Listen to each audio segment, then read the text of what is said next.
கர்த்தருக்கு ஸ்தோத்திரம் உண்டாவதாக. அல்லேலூயா. இன்று கிறிஸ்து உயிர்த்தெழுந்தார். மெய்யாகவே அவர் உயிர்த்தெழுந்தார். Amen. Hallelujah. Praise the Lord. இந்த கிறிஸ்து உயிர்த்தெழுந்த திருநாளிலே உங்கள் அனைவரையும் நான் சபையிலே பார்க்கிறதில் மிகவும் மகிழ்ச்சி அடைகிறேன். அல்லேலூயா. இந்த ஈஸ்டர் நாள் கர்த்தருக்கு ஸ்தோத்திரம் உண்டாவதாக. இதை பற்றி ஒரு சில காரியங்களை நான் காலையிலே அனைவருக்கும் அனுப்பினேன். நம்ம க்ளோரியஸ் சர்ச் ஆஃப் காட் குரூப்பில் கூட போட்டிருந்தேன். இந்த ஈஸ்டர் அன்னைக்கு இதனுடைய சிறப்பு என்ன, இந்த ஈஸ்டர் தினத்தினுடைய சிறப்பு என்ன அப்படின்னு சொல்லிட்டு நான் போட்டிருந்தேன். 5 facts about Easter. ஈஸ்டரை பற்றிய 5 உண்மைகள். 1. Easter is a Christian festival. கிறிஸ்து உயிர்த்தெழுந்த இந்த நாள் ஆங்கிலத்தில் ஈஸ்டர் என்று அழைக்கப்படுகிறது. இது ஒரு கிறிஸ்துவ பண்டிகை. அல்லேலூயா. கிறிஸ்தவர்களுக்கு 3 முக்கிய பண்டிகைகள் இருக்கிறது. ஒன்று கிறிஸ்து பிறந்த பண்டிகை, அதற்கு ஆங்கிலத்தில் கிறிஸ்துமஸ். 2வது பண்டிகை கிறிஸ்து உயிர்த்தெழுந்த பண்டிகை, அது ஆங்கிலத்தில் ஈஸ்டர். 3வது கிறிஸ்துவ பண்டிகை டே ஆஃப் பெண்டிகாஸ்ட் அல்லது ஒயிட் சண்டே என்று அழைக்கப்படுகிறது. அந்த நாளில் தான் பரிசுத்த ஆவியானவர் அப்போஸ்தலர் 2ஆம் அதிகாரத்தில் மேல் அறையில் காத்து கொண்டிருந்த 120 பேர் மேலே இறங்கினார். அந்த நாளில் தான் சபை உருவாயிற்று. கைத்தட்டி ஆண்டவர் மகிமை பண்ணார். யூதர்களுக்கு 7 பண்டிகைகள், கிறிஸ்தவர்களுக்கு 3 பண்டிகைகள். நம்ம கொண்டாட வேண்டிய பண்டிகை 3 பண்டிகை தான். ஒன்று கிறிஸ்து பிறப்பின் பண்டிகை கிறிஸ்துமஸ். 2வது கிறிஸ்து மரணத்திலிருந்து உயிர்த்தெழுந்த பண்டிகை ஈஸ்டர்.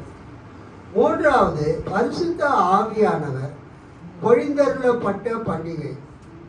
120 இயேசுவினுடைய அடியவர்கள் மீது, இயேசுவை பின்பற்றினவர்கள் மீது அந்த இறங்கின நாள் பெந்தேகோஸ்தே நாள். அதுதான் பெந்தேகோஸ்தே பண்டிகை என்று சபையால் நினைவு கூறப்படுகிறது, கொண்டாடப்படுகிறது. அன்றுதான் சபை பிறந்தது. Hallelujah. Birthday of Christ. So இந்த 3 பண்டிகையில் மிகவும் முக்கியமான பண்டிகை என்ன பண்டிகை என்றால் ஈஸ்டர் பண்டிகை தான். ஆதி கிறிஸ்தவர்கள் இந்த ஈஸ்டர் பண்டிகைக்கு தான் ரொம்ப முக்கியத்துவம் கொடுத்தார்கள். தமிழில் சொல்லப்போனால் கர்த்தர் உயிர்த்தெழுந்த இந்த திருநாளைக்குத்தான் ஆதி கிறிஸ்தவர்கள் முக்கியத்துவம் கொடுத்தார்கள். அதற்கு முன்பதாக பழைய ஏற்பாட்டிலே கடவுளை வழிபடக்கூடிய நாளாக சனிக்கிழமை இருந்தது. கடவுளை வணங்கக்கூடிய நாளாக சனிக்கிழமை இருந்தது. அது ஓய்வு நாள். யூதர்கள் சனிக்கிழமைகளில் ஜெப ஆலயங்களுக்கு சென்று அல்லது எருசலேம் தேவாலயத்துக்கு சென்று அவர்கள் கர்த்தரை வணங்கினார்கள், வழிபட்டார்கள். ஆனால் இயேசு உயிர்த்தெழுந்த பிறகு இயேசுவை பின்பற்றின சீடர்களும் இயேசுவை ஏற்றுக்கொண்ட விசுவாசிகளும் கிறிஸ்தவர்களும் இயேசு உயிர்த்தெழுந்த அந்த நாளையே ஆராதனை நாளாக கொண்டாட ஆரம்பித்தார்கள். அல்லேலூயா. நம்ம அப்போஸ்தலர் நடபடிகளிலும் 1 கொரிந்தியர் புஸ்தகத்திலும் வெளிப்படுத்தின விசேஷத்திலும் அதை நாம் காணலாம். ஸோ ஞாயிற்றுக்கிழமை கர்த்தருடைய நாள் என்று அழைக்கப்பட்டது. அந்த நாளிலே கிறிஸ்தவர்கள் கடவுளை வழிபட ஆரம்பித்தார்கள். அல்லேலூயா, கர்த்தருக்கு ஸ்தோத்திரம் உண்டாவதாக. இந்த கிறிஸ்து உயிர்த்தெழுந்த இந்த நாளிலே ஆதி கிறிஸ்தவங்க ரெண்டு முக்கிய காரியம் பண்ணுவாங்க. ஒன்று என்னன்னா, அன்னைக்கு இரவில் அவங்க கூடி அவங்க ஜெபம் செய்வார்கள். அல்லேலூயா, கர்த்தருக்கு ஸ்தோத்திரம். அதன் பிறகு அதிகாலையிலே அந்த ஆறுகளுக்கு சென்று அந்த ஆறுகளிலே புதிதாய் இயேசுவை ஏற்றுக்கொள்ளுகிறவர்களுக்கு ஞான ஸ்நானம் கொடுப்பார்கள். கைத்தட்டி யானொரு மகிமைப்படுத்துவோம். ஸோ ஆதி கிறிஸ்தவர்கள் முதல் நூற்றாண்டிலே, 2ஆம் நூற்றாண்டிலே ஞானஸ்தானம் எப்பொழுது கொடுப்பார்கள்? எந்த அதிகாலையில்? ஈஸ்டர். அதுதான் இந்த நாளின் சிறப்பு. இந்த நாளின் சிறப்பு என்னவென்றால், சபைக்கு யாராவது போய் ஞானஸ்தானம் எடுக்கணும்னு சொன்னால் ஞானஸ்தானத்துக்கு முன்பதாக அவங்க போதனைகளை கேட்க வேண்டும். அல்லேலூயா, கர்த்தருக்கு ஸ்தோத்திரம். கிறிஸ்துவ போதனைகளை ஞானஸ்தானம் எடுப்பதற்கு முன்பதாக கேட்க வேண்டும். ஒரு 40 நாள் அவங்களுக்கு கிறிஸ்துவ போதனைகள் கொடுக்கப்படும். அதுதான் இந்த லெந்து காலத்தில் மக்கள் உபவாசி ஜெபிக்கிறது. அந்த காலத்தில் ஞானஸ்தானம் எடுக்கிறவங்களும் சர்ச்சுக்கு வருவாங்க. அவங்களுக்கு பேராயரோ அல்லது பேராயரால் அங்கீகரிக்கப்பட்ட ஒரு ஆயரோ அவங்களுக்கு போதிப்பாங்க கிறிஸ்துவ உபதேசத்தை. அதை அவர்கள் ஏற்றுக்கொண்ட பிறகு அவங்களுக்கு இந்த ஈஸ்டர் அன்றைக்கு காலையில் ஞானஸ்நானம் கொடுப்பாங்க. அல்லேலூயா சொல்லாம? அல்லேலூயா, ஸ்தோத்திரம். இப்பொழுது திருச்சபை பெரியோர்களால் நமக்கு கொடுக்கப்பட்டிருக்கிற அருளுரை பகுதி என்னவென்றால், யோவான் 20வது அதிகாரமும் வெளிப்படுத்தல் 5ஆம் அதிகாரமும் ஆகும். இன்றைக்கு திருச்சபை பெரியோர்கள் நமக்கு கொடுத்திருக்கிற அருளுரை பகுதி யோவான் 20வது அதிகாரம் மற்றும் வெளிப்படுத்தின விசேஷம் 5வது அதிகாரம். நான் இந்த யோவான் 20 பல தடவை நான் பேசிட்டேன். அல்லேலூயா, யோவான் 20வது அதிகாரத்தை நான் பல தடவை பேசியிருக்கிறேன் நற்செய்தி பகுதியில் இருந்தது. அதனால இன்றைக்கு நான் வெளிப்படுத்தின விசேஷம் திருவெளிப்பாடு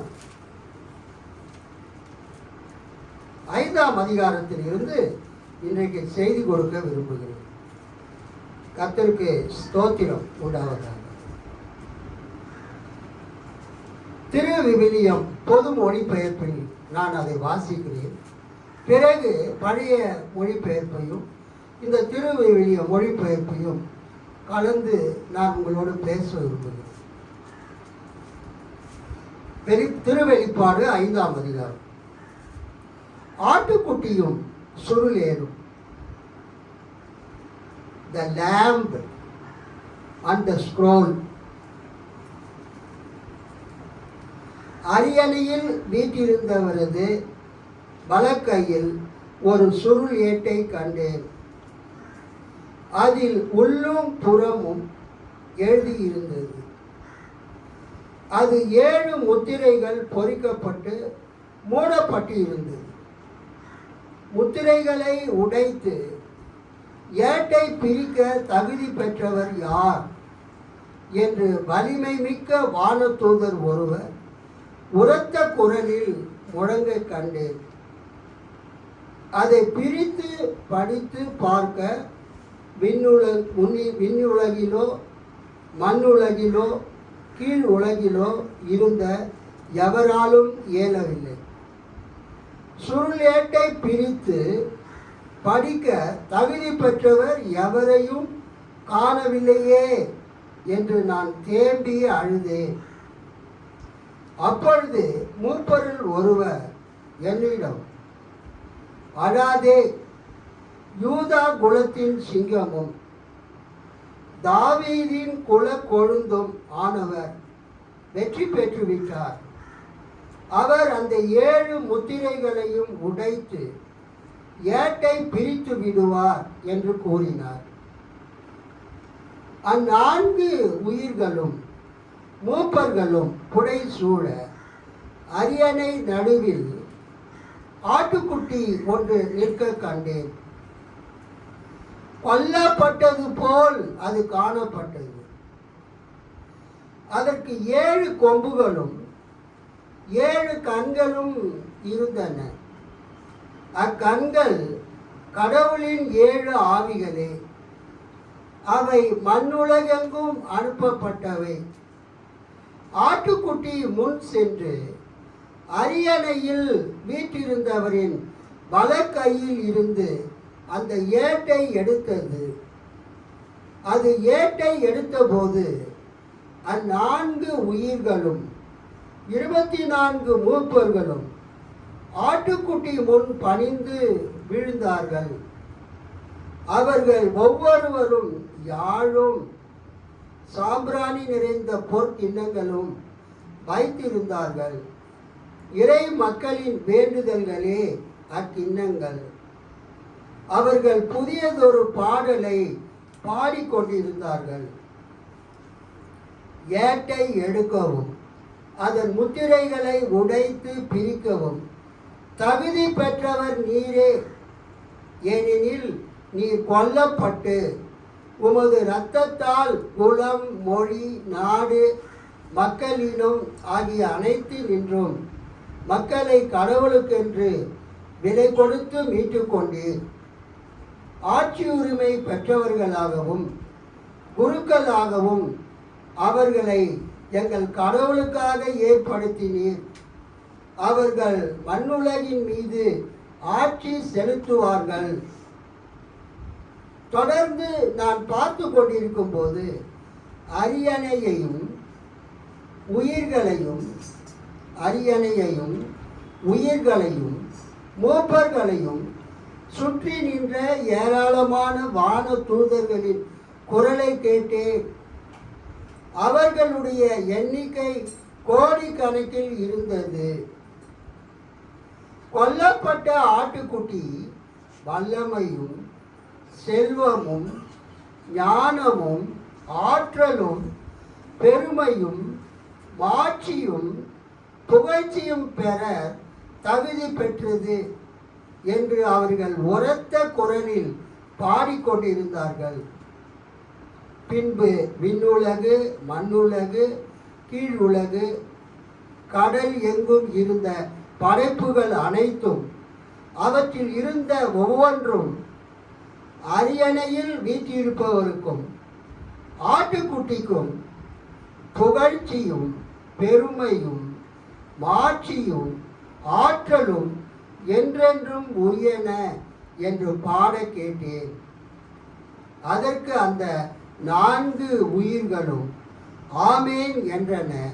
மூப்பர்கள் விழுந்து வணங்கினார்கள். அல்லேலூயா, அல்லேலூயா, அல்லேலூயா. ஒரு அற்புதமான வேத பகுதி, ஒரு அற்புதமான வேத பகுதி. திருச்சபை பிதாக்கள் கிறிஸ்து உயிர்த்தெழுந்த திருநாளிலே சபையிலே பிரசங்கிக்கும்படியாக இந்த வேத பகுதியை அவர்கள் தேர்ந்தெடுத்ததற்காக நான் ஆண்டவருக்கு நன்றி செலுத்துகிறேன். கடந்த ஆண்டு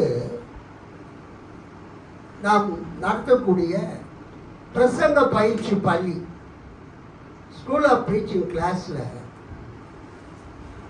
கடந்த ஆண்டும் அதுக்கு முந்தின ஆண்டும் தானியேல் தீர்க்க தரிசன புஸ்தகமும் வெளிப்படுத்தின விசேஷமும் நடத்தக்கூடிய ஒரு வாய்ப்பை தேவன் எனக்கு கொடுத்தார். கைத்தட்டிய ஆண்டவரை மகிழ்ச்சி. நான் தியாலஜி முறைப்படி படித்ததுனால நான் முறைப்படி தியாலஜிக்கல் படி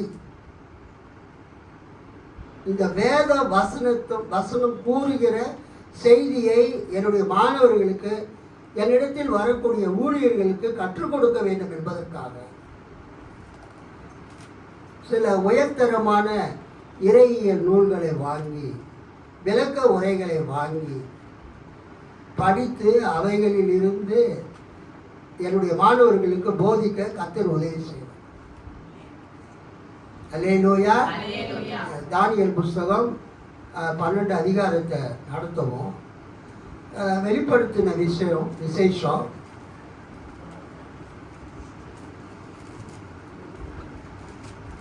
22 அதிகாரங்களை நடத்தவும் கர்த்தர் உதவி செய்வார். அப்ப இந்த தானியேல் மற்றும் இந்த வெளிப்படுத்தின விசேஷத்தை நடத்துவதற்காக நான் பல இண்டிவிஜுவல் கமெண்ட்ரி, அப்புறம் இண்டிவிஜுவல் கமெண்ட்ரினா தானியலுக்குன்னு தனி கமெண்ட்ரி, வெளிப்படுத்தின விசேஷத்துக்குன்னு தனி கமெண்ட்ரி, அதான் இண்டிவிஜுவல் கமெண்ட்ரி. அப்புறம் ஒன் வால்யூம் கமெண்ட்ரினா ஆதி ஆமத்திலேருந்து வெளிப்படுத்தின விசேஷம் வரைக்கும் விளக்கம் அளிக்கக்கூடிய அந்த ஒரு வால்யூம் கமெண்ட்ரி, அந்த 66 புத்தகத்துக்கும் அந்த கமெண்ட்ரிலேயே விளக்கங்கள் இருக்கும். அது மாதிரி பல விளக்க உரைகள் வாங்கினேன். அதில் நான் வாங்கின ஒரு சிறந்த விளக்க உரை என்னவென்னா Fortress commentary on the Holy Bible. Fortress commentary அது நான் வாங்கினது 2 வால்யூமாக இருந்தது. ஒன்று வந்து Fortress commentary on the Old Testament and Apocrypha, இன்னொன்று Fortress commentary on the New Testament. ஒரு தலை சிறந்த ஒரு கமெண்ட்ரி. அதை நான் படிக்கும்போது வெளிப்படுத்தின விசேஷம். அப்போ அந்த கமெண்ட்ரியில் அவங்க என்ன சொல்கிறாங்கன்னா, தானியேல் புஸ்தகத்தை ஒரு வெளிப்படுத்தின விசேஷத்தை ஒருத்தர் சரியாக புரிந்து கொள்ள வேண்டும் என்றால் அவர் வெளிப்படுத்தல் 4வது அதிகாரத்தையும் 5வது அதிகாரத்தையும் நன்றாக படிக்க வேண்டும், திரும்ப திரும்ப படிக்க வேண்டும். அந்த 4வது அதிகாரமோ 5வது அதிகாரமோ கூறக்கூடிய செய்தி தான் வெளிப்படுத்தின விசேஷத்தினுடைய திறவுகோல்.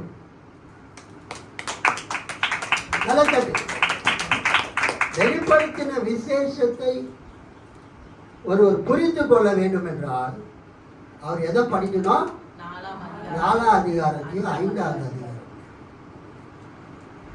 எனக்கே ரொம்ப ஆச்சரியமா இருந்தது. நான் வந்து வெளிப்படுத்தி 1லிருந்து 22 வரைக்கும் ஒரு கதை புக்கு படிச்சுட்டு போகிற மாதிரி படிச்சுட்டு போயிட்டு இருந்தேன். அப்புறம் அந்த கமெண்ட்ரியை, அந்த ஃபோர்ட்ரஸ் கமெண்ட்ரி சொல்லுகிறபடி அந்த 4வது அதிகாரத்தையும் 5வது அதிகாரத்தையும் படிக்கும்போது தான் ஆண்டவர் என் கண்களை திறந்தார். அல்லேலூயா. இந்த வெளிப்படுத்தின விசேஷத்தை புரிந்து கொள்வதற்கான அந்த சாராம்சம் 4வது அதிகாரத்திலையும் 5வது அதிகாரத்திலையும். வெளிப்படுத்தின 4வது அதிகாரத்தில் என்ன இருக்குதுன்னா, the throne of God or the throne room of God, தேவனுடைய சிம்மாசனம். அந்த சிம்மாசனத்தில் தேவன் அமர்ந்திருக்கிறார். அவர் எப்படி அங்க இருக்கிறவர்கள் வழிபடுகிறார்கள், விண்ணக வழிபாடு. 5ஆம் அதிகாரத்தில் ஆட்டுக்குட்டியானவரும் அந்த தோல் சுருளும். அதை படிக்கும்போது மிகவும் சந்தோஷமாக இருந்தது. வெளிப்படுத்தின விசேஷம் மற்றும் தானியேல் அது மறைபொருள் வெளிப்பாட்டு இலக்கியம், அப்போகாலிப்டிக்கல் லிட்ரேச்சர், மறைபொருள் வெளிப்பாட்டு இலக்கியம். அந்த மறைபொருள் வெளிப்பாட்டு இலக்கியத்தின் அடிப்படையில் இந்த 2 புஸ்தகங்களையும் நம்ம படிக்கும்போது பல ஆவிக்குரிய சத்தியங்களை நாம் அறிந்து கொள்ளலாம். இப்போ பழைய திருப்புதலிலிருந்து நான் வாசித்து நான் போதிக்க விரும்புகிறேன். ஏனென்றால் அநேகர் இந்த பழைய திருப்புதலை வைத்திருப்பதனால் அதிலிருந்து நான் வாசிக்க விரும்புகிறேன், வாசித்து பிரசங்கிக்க விரும்புகிறேன். வெளிப்படுத்தல் 5ஆம் அதிகாரம். இங்கே பத்ம தீவிலே யோவான் அவர் இருக்கிறார். 1:10, வெளிப்படுத்தல் 1:10 நீங்கள் பார்த்தீர்கள் என்றால், கர்த்தருடைய நாளில் ஆவிக்குள்ளானேன், அப்பொழுது எனக்கு பின்னாலே எக்கால சத்தம் போன்ற பெரிதான ஒரு சத்தத்தை கேட்டேன். இந்த புத்தகத்தை எழுதின யோவான் பத்மு தீவிலே அவர் இருக்கும் பொழுது, நாடு கடத்தப்பட்டு அவர் இருக்கும் பொழுது, ஒரு நாள் ஞாயிற்றுக்கிழமையில், கர்த்தருடைய நாள் என்பது ஞாயிற்றுக்கிழமை, பழைய திருப்பதியில் கர்த்தருடைய நாளில் ஆவிக்குள்ளானேன் அப்படின்னு இருக்கும். திருவிவிலியத்தை பார்த்தீங்கன்னா, ஒரு ஞாயிற்றுக்கிழமை அன்று தூய ஆவி என்னை ஆட்கொள்ளவே, எனக்கு பின்னால் பெரும் குரல் ஒன்று எக்காலம் போல முழங்க கேட்டேன். ஒரு ஞாயிற்றுக்கிழமை அன்னைக்கு யோவான் தன்னுடைய வழக்கத்தின்படி அந்த பத்ம தீவில் கர்த்தரை நோக்கி அவர் ஜெபிக்கிறார், ஆராதிக்கிறார். அந்த டைமில் ஆவியானவர் அவரை நிரப்புகிறார். அல்லேலூயா. ஆவியினால் நிரப்பப்பட்டவருக்கு உயிர்த்தெழுந்த கிறிஸ்து, மகிமை அடைந்த கிறிஸ்து தன்னை வெளிப்படுத்துகிறார். நடக்கக்கூடிய காரியத்தை எல்லாம் எழுதும்படியாக கூறுகிறார். இப்ப நடக்கிறது, நடக்க போறது, ஏற்கனவே நடந்தது எல்லாத்தையுமே அவர் என்ன சொல்றாரு, இதெல்லாம் ஒரு தோல் சுருளை எழுதிடுறார். அப்ப அந்த ஆசியா, சிறிய ஆசியாவில் இப்போது இருக்கிற துருக்கியில் ஏறத்தாழ 7 சபைகள் இருக்கிறது.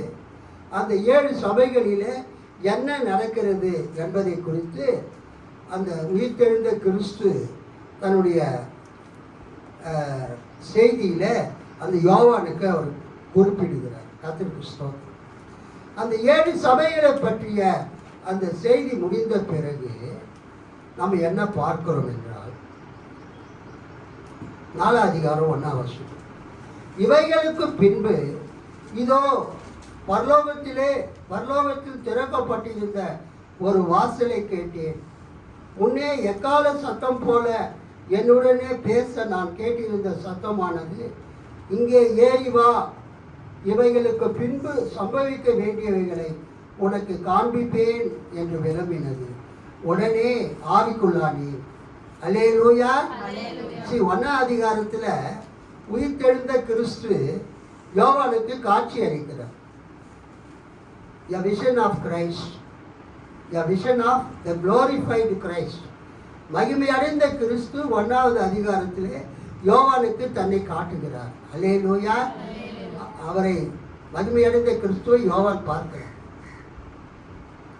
அப்பொழுது நடக்கக்கூடிய காரியத்தை எல்லாம் எழுத சொல்கிறார்.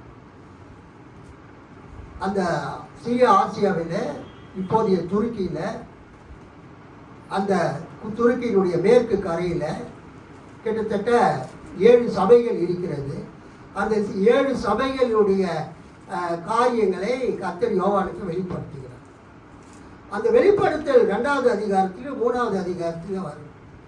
அது முடிந்த பிறகு 4ஆவது அதிகாரத்தில் 1ஆம் வசனத்தில் உயிர்த்தெழுந்த கிறிஸ்து அந்த யோவானுக்கு சொல்லக்கூடிய காரியத்தை பாருங்கள். 1ஆம் வசனம், இவைகளுக்கு பின்பு இதோ பரலோகத்தில் திறக்கப்பட்டிருந்த ஒரு வாசலை கண்டேன்.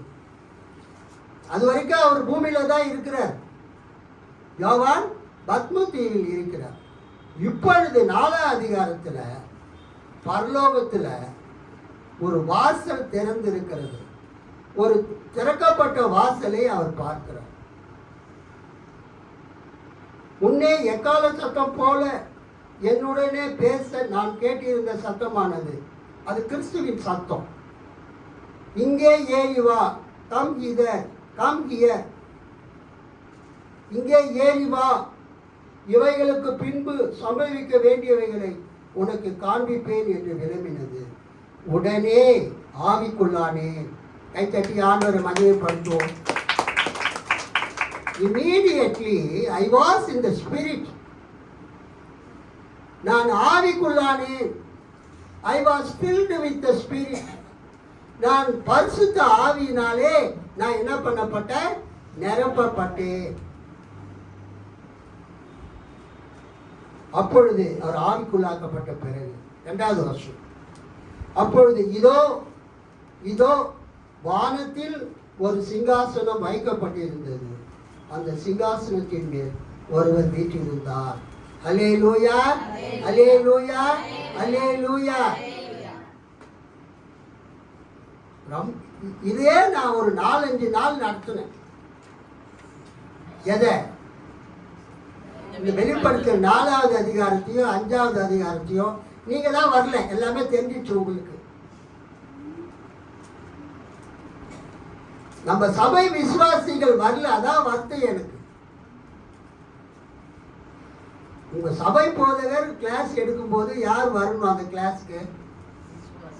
நீங்களாம் வரலன்னா என்ன அர்த்தம்?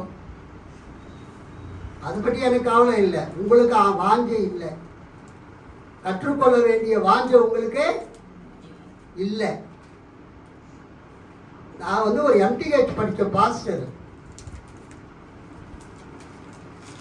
நான் டீச் பண்ணுறத ஒரு 20-25 பாஸ்டருங்க திங்கட்கிழமை கிளாஸ் அட்டென்ட் பண்ணுறாங்க.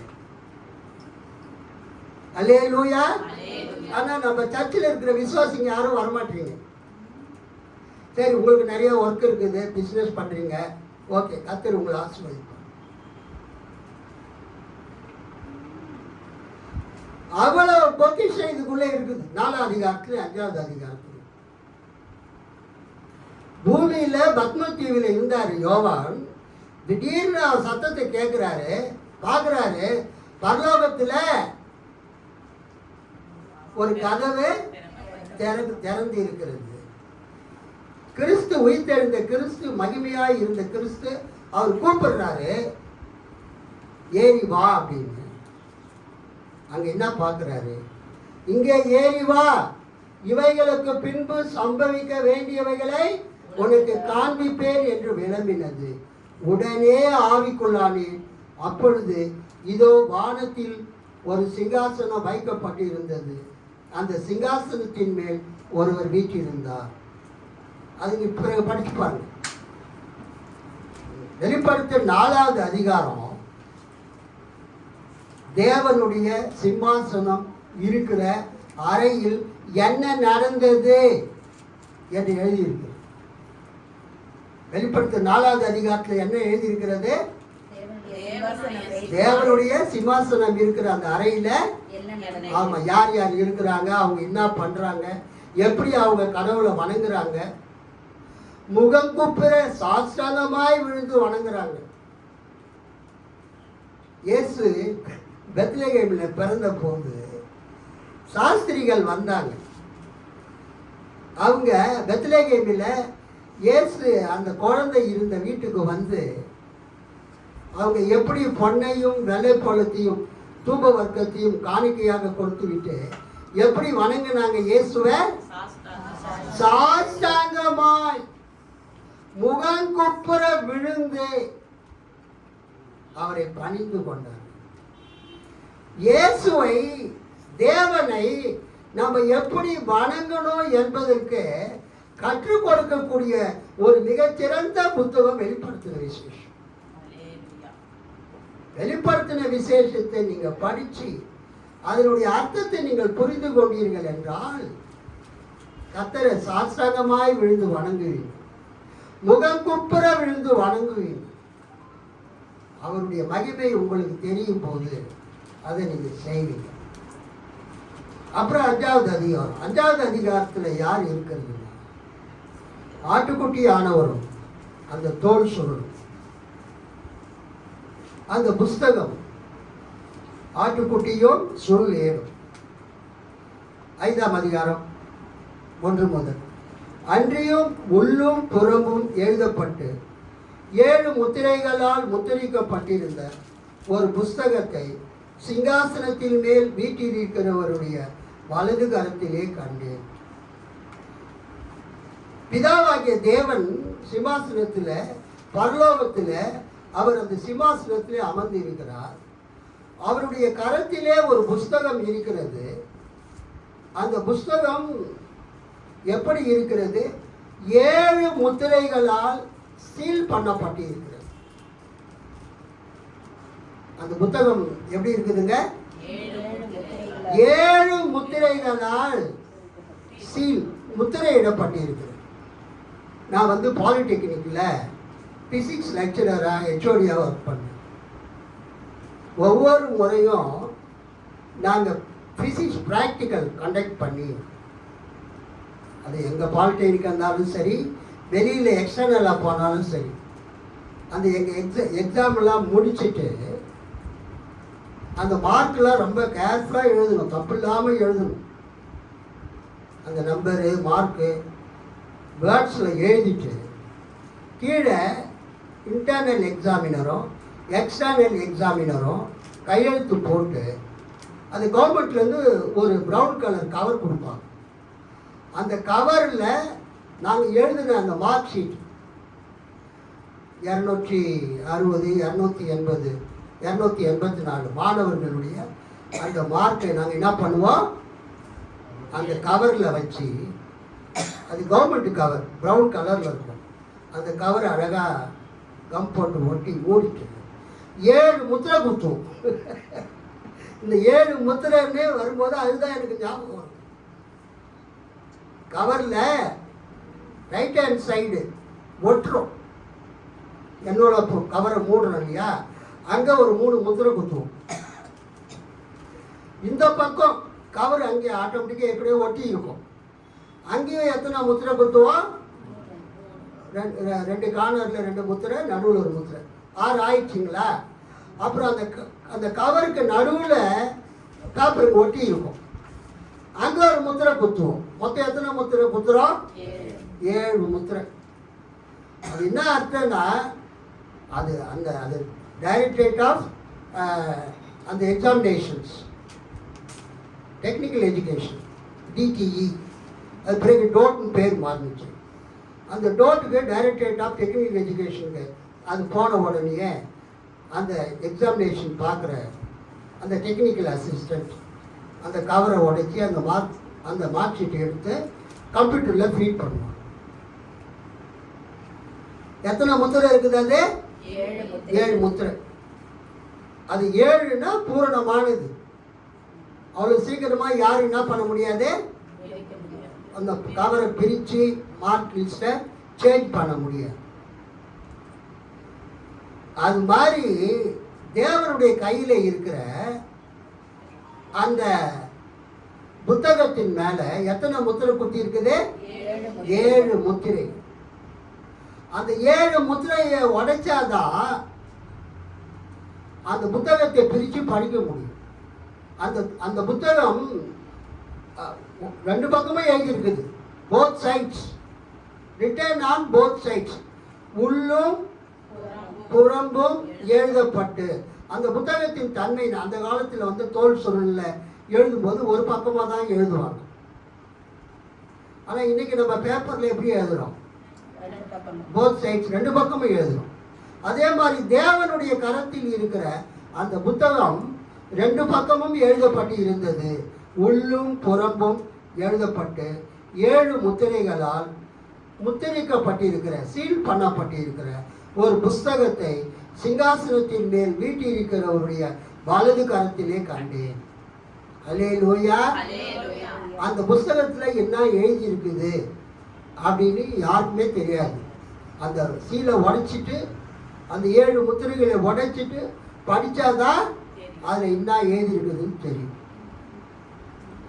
2ஆம் வசனம், புஸ்தகத்தை திறக்கவும் அது முத்திரைகளை உடைக்கவும் பாத்திரவான் யார் என்று மிகுந்த சத்தமிட்டு கூறுகிற பலமுள்ள ஒரு தூதனையும் கண்டேன். அப்போ ஒரு தூதன் வந்து அனௌன்ஸ் பண்றான், அனௌன்சர், புஸ்தகத்தை திறக்கவும் அது முத்திரைகளை உடைக்கவும் பாத்திரவான் யார் என்று மிகுந்த சத்தமிட்டு கூறுகிற பலமுள்ள ஒரு தூதனையும் கண்டேன். 3ஆம் வசனம், வானத்திலாவது பூமியிலாவது பூமியின் கீழாவது ஒருவனும் அந்த புஸ்தகத்தை திறக்கவும் அதை பார்க்கவும் கூடாது இருந்தது. அதாவது யூதர்களுக்கு ஒரு நம்பிக்கை என்னன்னா,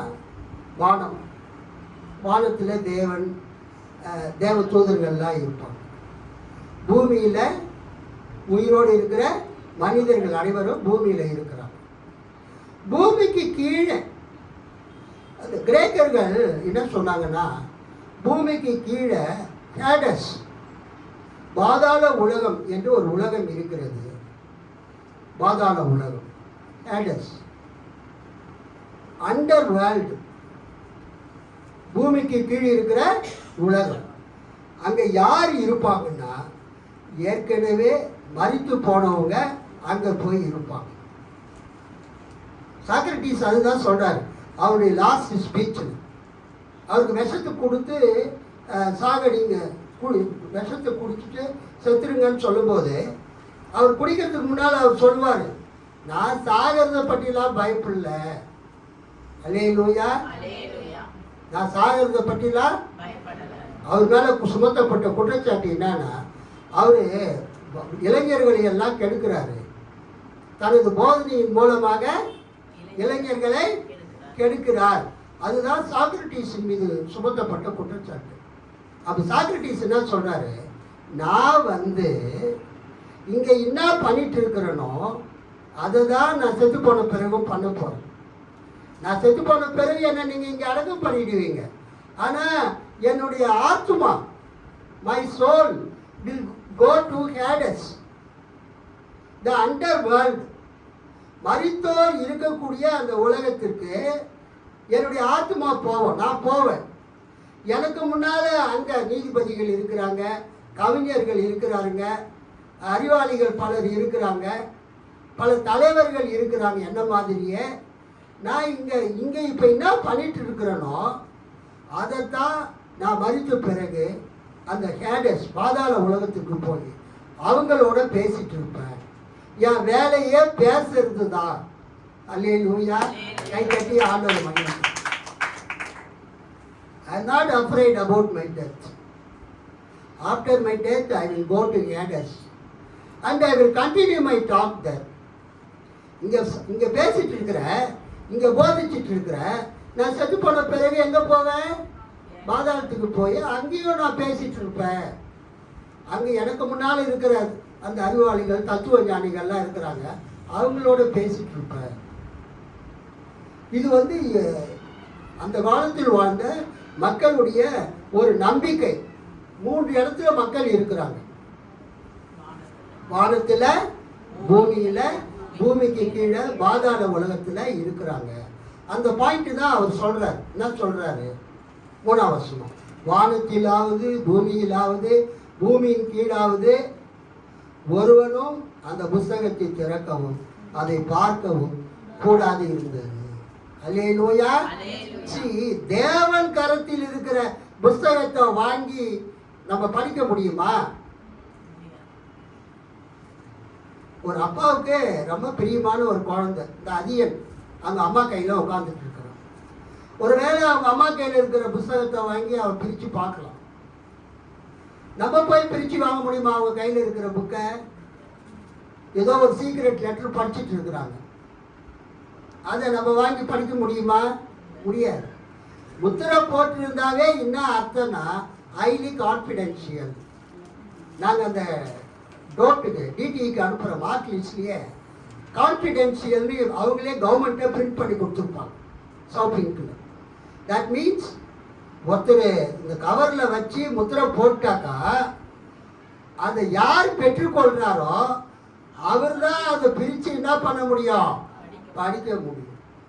தேவனுடைய கரத்தில் இருக்கக்கூடிய அந்த 7 முத்திரைகள் போடப்பட்ட புஸ்தகத்தை ஒருத்தர் பிரித்து படிக்கணும்னா அவருக்கு தகுதி இருக்கும்.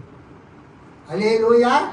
தேவனிடத்துக்கு போய் அவருடைய கரத்தில் இருந்து அதை பெற்றுக்கொள்வதற்குரிய தகுதி இருக்கணும். ஆனால் தேவனிடத்துக்கு போய், கடவுளிடத்துக்கு போய் அந்த தோல் சுருளை அல்லது அந்த புஸ்தகத்தை வாங்கி ஸ்க்ரோலை வாங்கி படிப்பதற்கு அருகதை வேறு யாருக்குமே இல்லை. அப்ப என்ன நடக்குது? 4ஆம் வசனம், ஒருவனும் அந்த புஸ்தகத்தை திறந்து வாசிக்கவும் அதை பார்க்கவும் பாத்திரவானாக காணப்படாததினால் நான் மிகவும் அழுதேன். யார் அழுகுறது? இந்த வெளிப்படுத்துகிற விசேஷத்தை எழுதின யோவான். பத்ம தீவில் இருக்கிறவரு இப்ப எங்க இருக்கிறாரு? பரலோகத்தில் இருக்கிறார். ஆவிக்குள்ளானே 4ஆம் அதிகாரத்தில் நம்ம படிச்சோம் இல்லையா? இங்கே வான் சொன்ன உடனே ஆவிக்குள்ளானே. அப்பொழுது இதோ வானத்தில் ஒரு சிங்காசனம் வைக்கப்பட்டிருந்தது. அந்த சிங்காசனத்தின் மேல் ஒருவர் வீற்றிருந்தார். He went into the throne room of God. தேவனுடைய அந்த அந்த பரலோகத்தில் தேவன் உட்கார்ந்துட்டு இருக்கிற அந்த அறைக்குள்ளாக இவர் சென்று விட்டார்.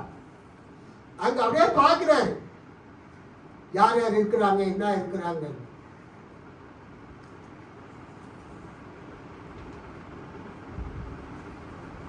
நான் மிகவும் அழுதேன். தேவன் கையில் இருக்கிற புஸ்தகத்தை அதை வாங்கி முத்திரைகளை உடைத்து அதை படிப்பதற்கு யாருமே இல்லையே அப்படின்னு சொல்லி யார் அழுவுறது? வெளிப்படுத்தின விசேஷத்தை எழுதின யோவான் அழுகுற. 5ஆம் வசனம், அப்பொழுது மூப்பர்களில் ஒருவன் அங்கு நீங்க வீட்டுக்கு போய் 4ஆம் அதிகாரத்தை படிங்க. அந்த 4ஆம் அதிகாரத்தில் தேவ சிம்மாசனத்தில் உட்கார்ந்துட்டு இருப்பார். அவருக்கு முன்பதாக 4 ஜீவன்கள் இருக்கும். அந்த 4 ஜீவன்களுக்கு முன்பதாக 24 மூப்பர்கள் இருப்பார்கள். அல்லேலூயா. அப்புறம் எண்ணிறந்த தேவதூதர்கள் இருப்பாங்க. இங்க 5ஆம் அதிகாரத்தில் பார்க்கிறோம், கோடிக்கணக்கான தேவதூதர்கள் அங்கே இருப்பாங்க. தேவனுடைய அந்த சிம்மாசனம் இருக்கிற அறையில் அதெல்லாம் யோவான் பார்க்கிறார். அப்ப பார்த்துட்டு 5வது வசனத்தில் அவர் சொல்றாரு, 24 மூப்பர்கள் அங்கே இருப்பாங்க. தேவனுடைய சிம்மாசனத்துக்கு முன்பாக எத்தனை மூப்பர்கள் இருப்பாங்க? 4 ஜீவன்களும் 24 மூப்பர்களும் இருப்பாங்க. பழைய ஏற்பாட்டு 12 கோத்திரங்கள், புதிய ஏற்பாட்டில் இயேசுவின் 12 அப்போஸ்தலர்கள். அது ரெண்டுத்தையும் சேர்த்தா 24 வரும். பழைய ஏற்பாட்டையும் புதிய ஏற்பாட்டையும் ஒரு இணைக்கக்கூடிய ஒரு மூப்பர்கள் மாதிரி அந்த 24 மூப்பர்கள் இருக்கிறார்.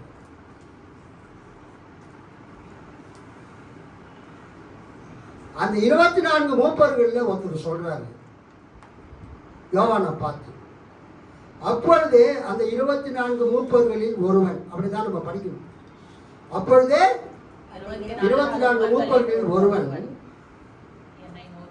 என்னை நோக்கி, யோவானாகி என்னை நோக்கி, நீ அழ வேண்டாம், இதோ யூதா கோத்திரத்து சிங்கமும் தாவீதின் வேறுமானவர் புஸ்தகத்தை திறக்கவும் அதன் 7 முத்திரைகளையும் உடைக்கவும் ஜெயம் கொண்டிருக்கிறார் என்றார். அல்லேலூயா, அல்லேலூயா, அல்லேலூயா. தேவனுடைய கரத்தில் இருக்கிற ரகசியங்கள் எழுதப்பட்ட அந்த புத்தகம் 7 முத்திரைகளால் முத்திரையிடப்பட்டிருக்கிறது.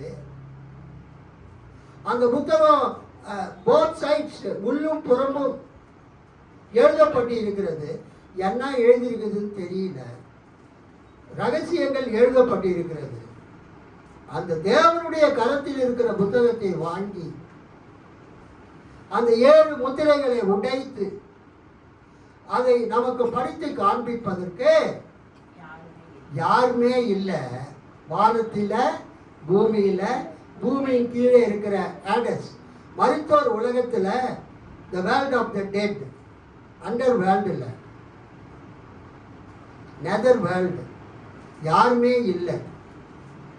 ஆனால் 24 மூப்பர்களில் ஒருத்தர் அழுது கொண்டிருக்கிற யோவானை பார்த்து சொல்றாரு, நீ ஏப்பா அழுகுற? நீ அழ வேண்டாம், இதோ யூதா கோத்திரத்தின் சிங்கமும் தாவீதும் வேறுமானவர் கர்த்தராகிய இயேசு கிறிஸ்து, உயிர் தெழுந்த இயேசு கிறிஸ்து இது ரொம்ப ஒண்டர்ஃபுல். ஈஸ்டர் அன்னைக்கு இயேசு உயிர்த்தெழுந்த திருநாள் அன்றைக்கு இந்த வெளிப்படுத்தல் 5ஆம் அதிகாரத்தை ஏன் வச்சாங்கன்னா, இது இயேசுவினுடைய உயிர்த்தெழுதலோடு தொடர்புடைய ஒரு வேத பகுதி. அல்லேலூயா, ஸ்தோத்திரம். அது உங்களுக்கு படிச்சா சாதாரணமாக புரியாது. திருவிவிலியம் படிக்கும்போது தான் உங்களுக்கு புரியும்.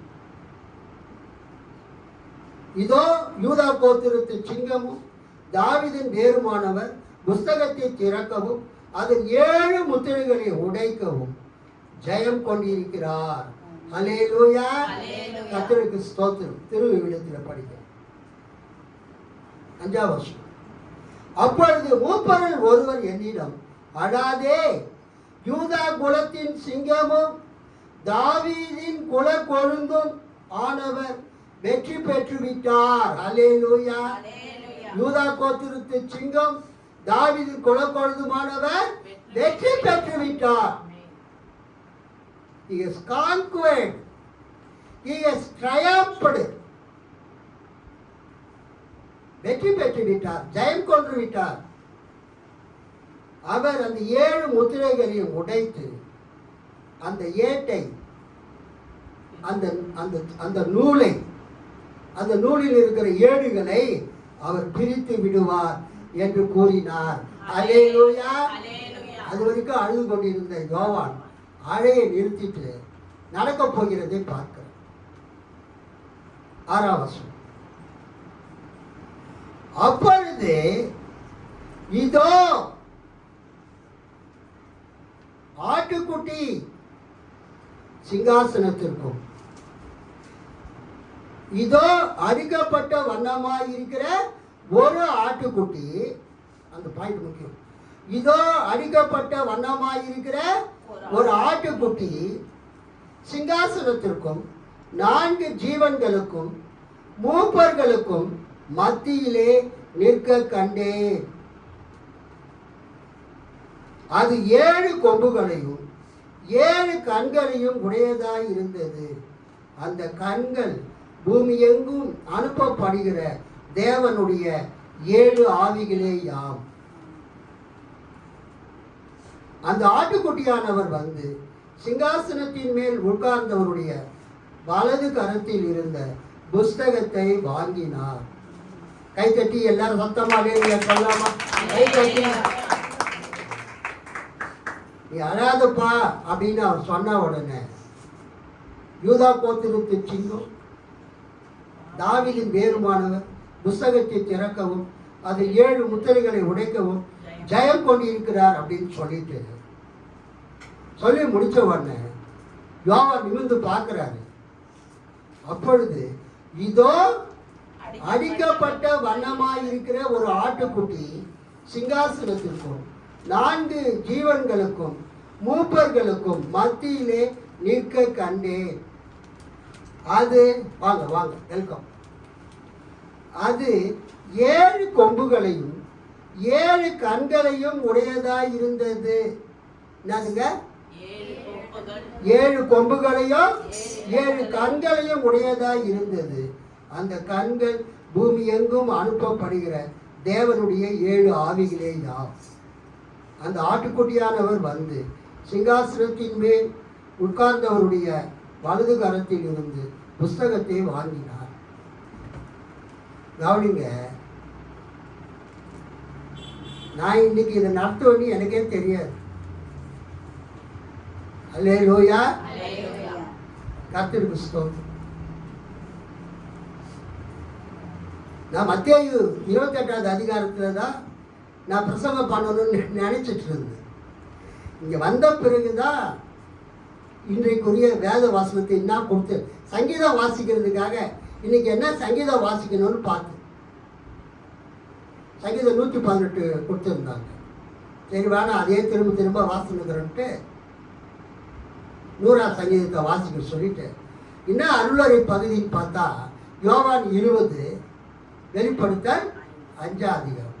சரி, நான் வெளிப்படுத்தல் 5 எடுத்துக்கொண்டேன். அல்லேலூயா சொல்லாமா?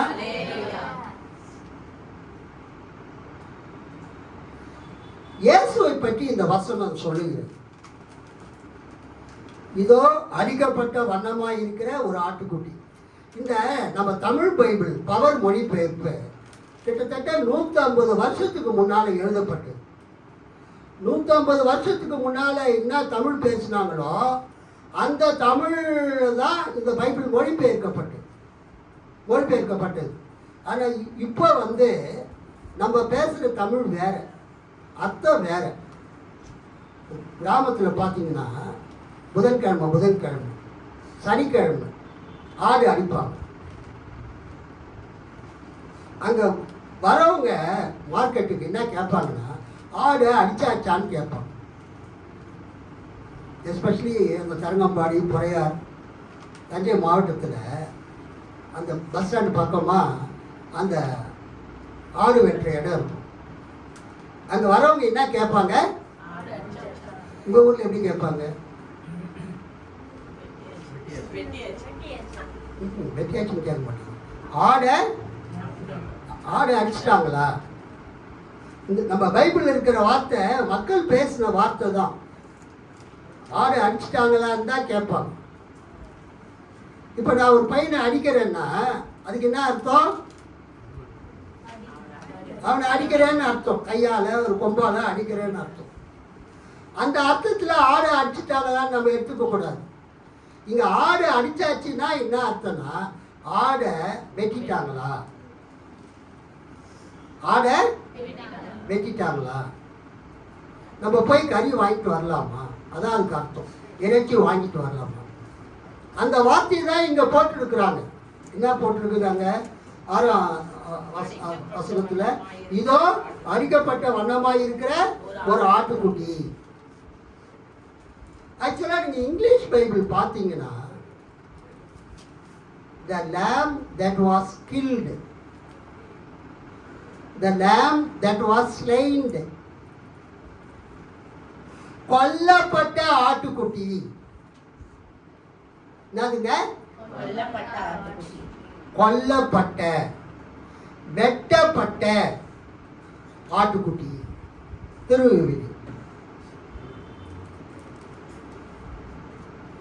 அந்நான்கு உயிர்களும் மூப்பர்களும் புடை சூழ அரியணை நடுவில் ஆட்டுக்குட்டி ஒன்று நிற்க கண்டேன். சி, இந்த ஆட்டுக்குட்டி படுத்துட்டு இருக்குதா, நிற்குதா?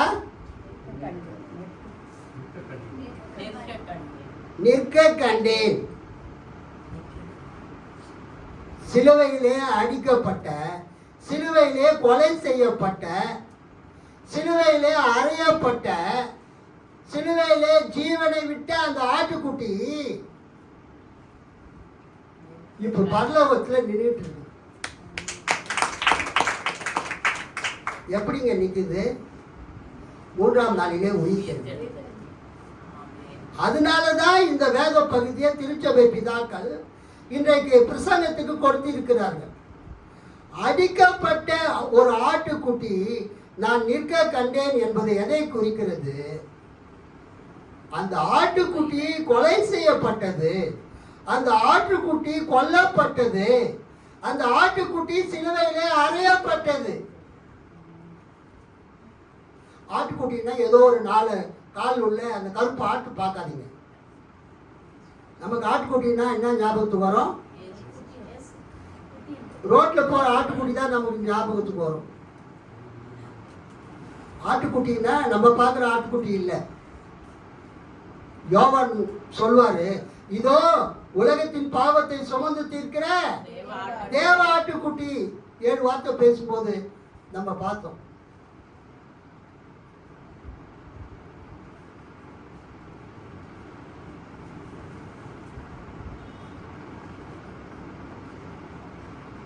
கர்த்தருக்கு ஸ்தோத்திரம்.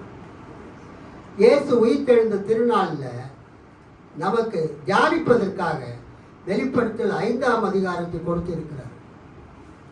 மிகவும் சரியான ஒரு வேத பகுதி, ஒரு அருளறை பகுதி. ஏன்? அடிக்கப்பட்ட ஆட்டுக்குட்டி தேவனுடைய சிம்மாசனத்துக்கு முன்பதாக நின்று கொண்டு இருக்கிறது.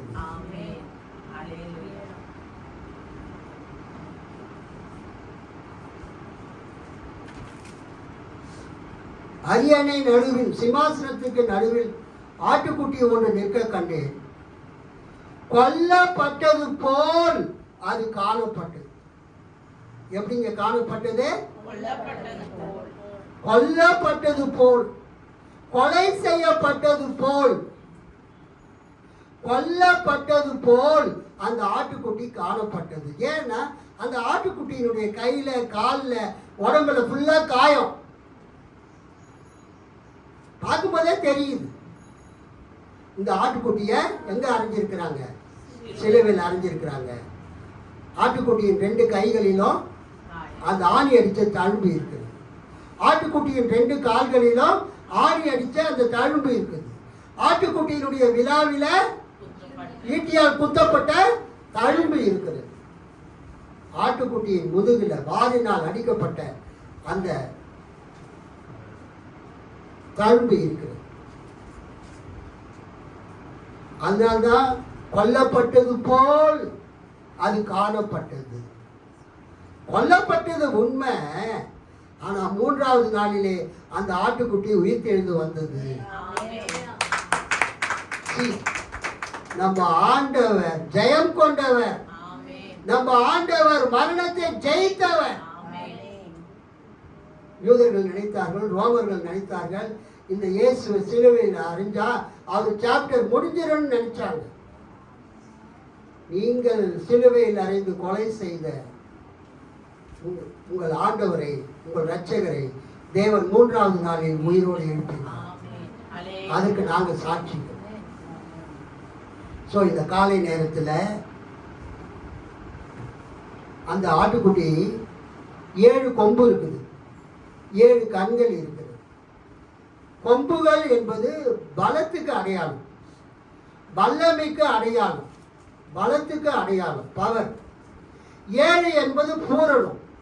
அந்த தேவனுடைய சமூகத்திலே நிற்கிற, பிதாவுக்கு முன்பதாக நிற்கிற அந்த ஆட்டுக்குட்டிக்கு 7 கொம்பு இருக்குது. தட் மீன்ஸ் அவர் முழுமையான வல்லமை உடையவர். அல்லேலூயா.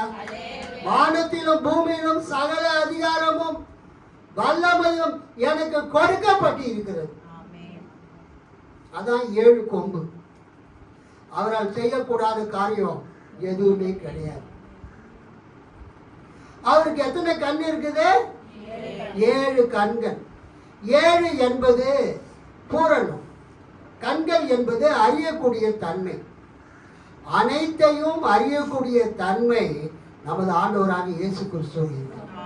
கை தட்டி ஆண்டவரை மகிமைப்படுத்துவோம்.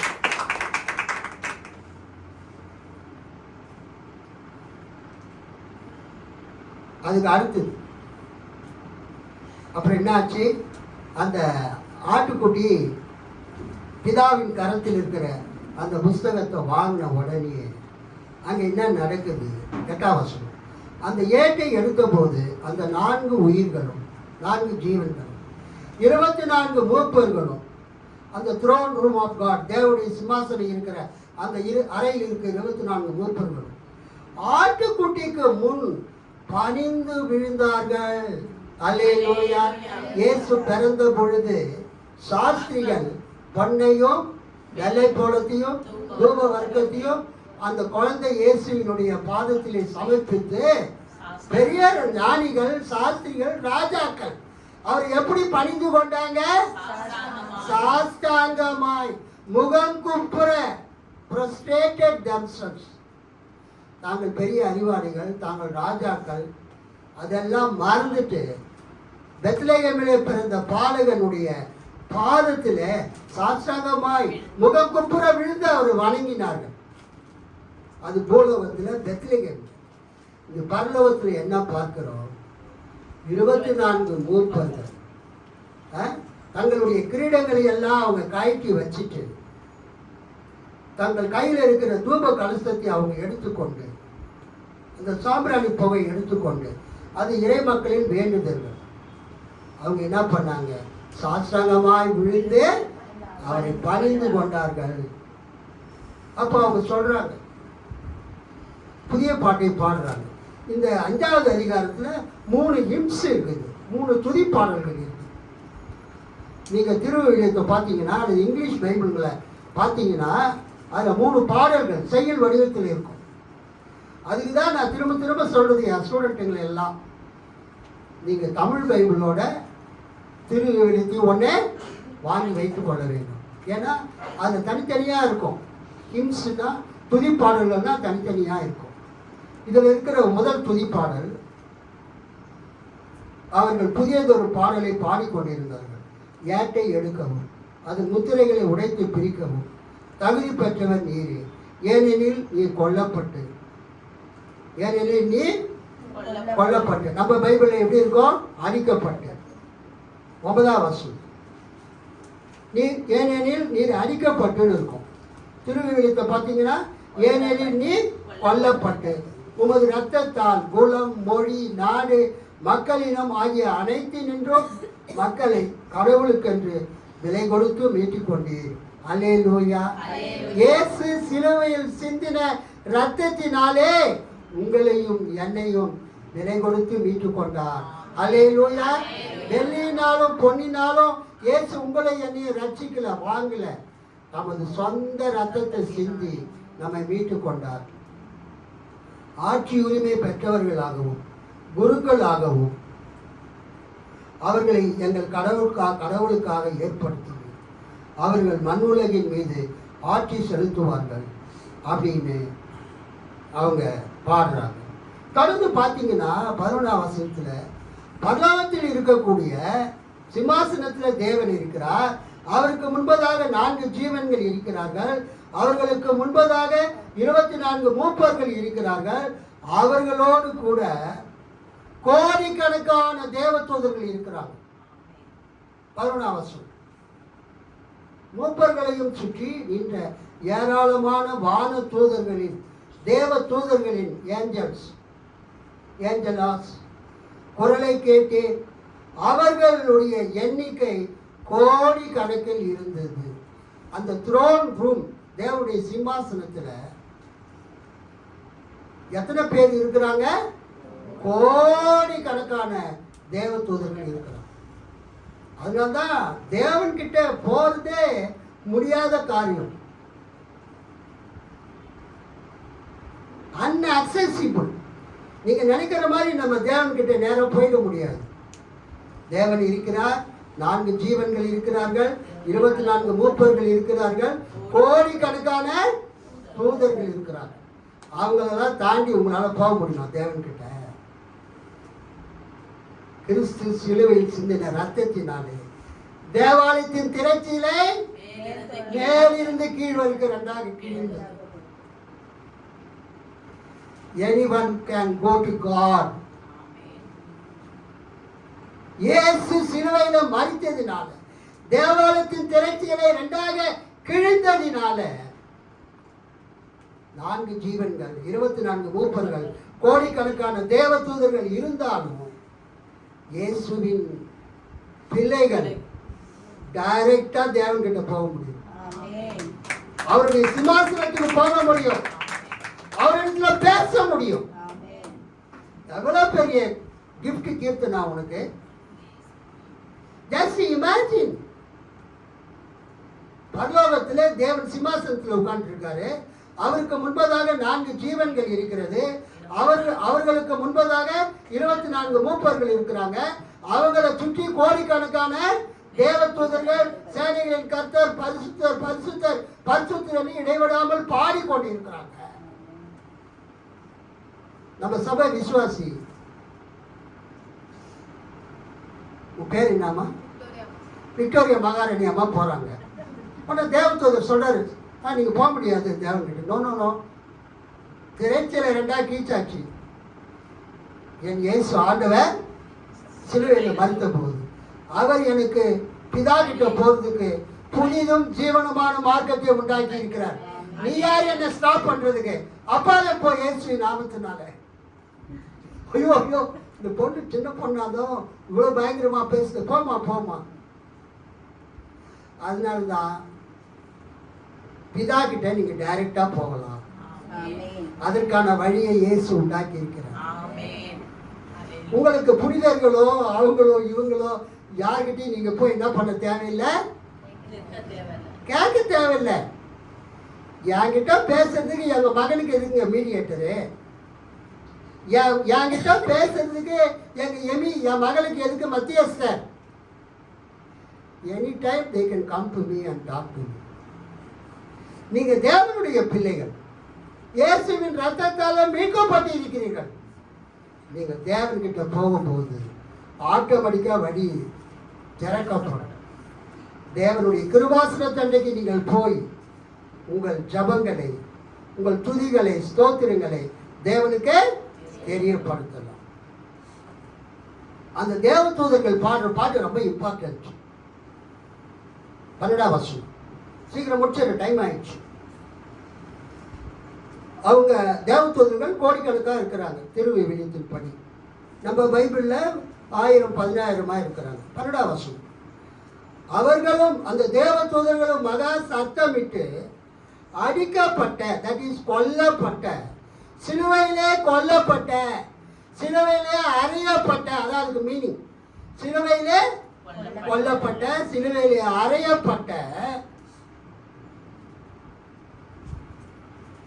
ஆட்டுக்குட்டியானவர். ஆட்டுக்குட்டியானவர் என்பது இயேசு கிறிஸ்துவுக்கு ஒரு பேர். யோவான் 1ஆம் அதிகாரத்தில் யோவான் ஸ்நானம் சொல்லுவார், இதோ உலகத்தின் பாவத்தை சுமந்து தீர்க்கிற தேவ ஆட்டுக்குட்டி. தமிழில் தேவ ஆட்டுக்குட்டி, கடவுளின் ஆட்டுக்குட்டி, இங்கிலீஷில் லேம் ஆஃப் காட், லத்தீன் மொழியில் ஆக்னஸ் டெய். என்னதுங்க? ஆக்னஸ் டெய். திருவிருந்து நேரத்தில் லுத்தரன் சர்ச்சில் இந்த தேவாட்டுக்குட்டி ஆக்னஸ் டே பாட்டு பாடுவாங்க.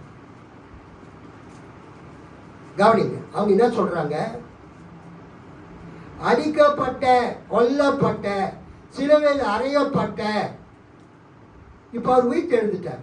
இப்போ அவர் பரலோகத்தில் நின்றுட்டு இருக்கிறார்.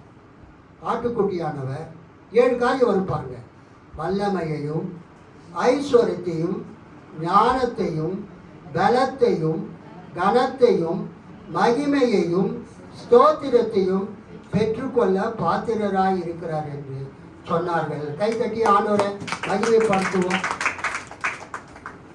கொல்லப்பட்ட ஆட்டுக்குட்டி வல்லமையும் செல்வமும் ஞானமும் ஆற்றலும் பெருமையும் மாட்சியும் புகழ்ச்சியும் பெற தகுதி பெற்றது என்று அவர்கள் உரத்த குரலில் பாடிக்கொண்டிருந்தார்கள்.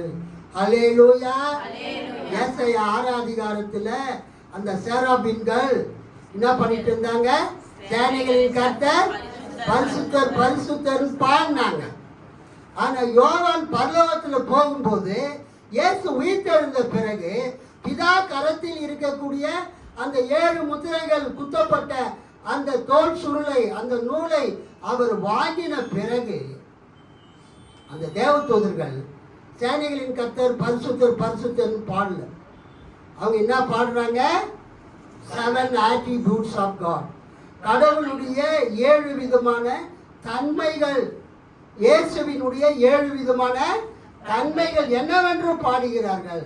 கொல்லப்பட்ட ஆட்டுக்குட்டி வல்லமையையும், பவர், செல்வமும் ரிச்சஸ், ஞானமும் விஸ்டம், ஆற்றல் பவர், பெருமையும், பெருமை என்பது புகழ்ச்சி, மாட்சியும் அந்த மகிமையையும் புகழ்ச்சியையும் பிரைசிங் பெற தகுதி பெற்றது என்று அந்த தேவ தூதர்கள் உரத்த குரலில் பாடினார்கள். அப்புறம் கடைசியா 13ஆம் வசனத்துல விண்ணுலகு மண்ணுலகு கீழுலகு அப்புறம் கடலில் இருக்கிற எங்கும் இருந்த சகல சிருஷ்டிப்புகளும் அரியணையில் வீற்றிருப்பவருக்கும் ஆட்டுக்குட்டிக்கும், பிதாவாகிய தேவனுக்கும் ஆட்டுக்குட்டிக்கும் புகழ்ச்சியும் பெருமையும் மாட்சியும் ஆற்றலும் என்றென்றும் உரியனை என்றும் பாடுகிறார்கள். என்ன பாடுறாங்க? புகழ்ச்சி, பெருமை, மாட்சி, ஆற்றல். அல்லேலூயா. புகழ்ச்சி, பெருமை, மாட்சி, ஆற்றல் என்றென்றும் உரியனை என்று பாட கேட்டு அதற்கு அந்த 4 ஜீவன்களும் உயிர்களும் ஆமென் என்றன. மூப்பர்கள் மறுபடியுமாக விழுந்து வணங்கினார்கள். அல்லேலூயா. உயிர்த்தெழுந்த கிறிஸ்து அவர் இப்பொழுது பரலோகத்தில் இருக்கிறார். அல்லேலூயா. அவர் சகல அதிகாரமும் சகல வல்லமையும் உடையவராக இருக்கிறார். அவரை நாம் ஆராதிக்க நாம் கொடுத்து வைத்தோம். கர்த்தரை தெய்வமாக கொண்ட ஜனம் பாக்கியம் உள்ளது. அல்லேலூயா. உங்கள் அனைவருக்கும் கிறிஸ்து உயிர்த்தெழுந்த திருநாளில் ஆசீர்வாதங்களை நான் தெரிவித்துக் கொள்கிறேன். God bless you all.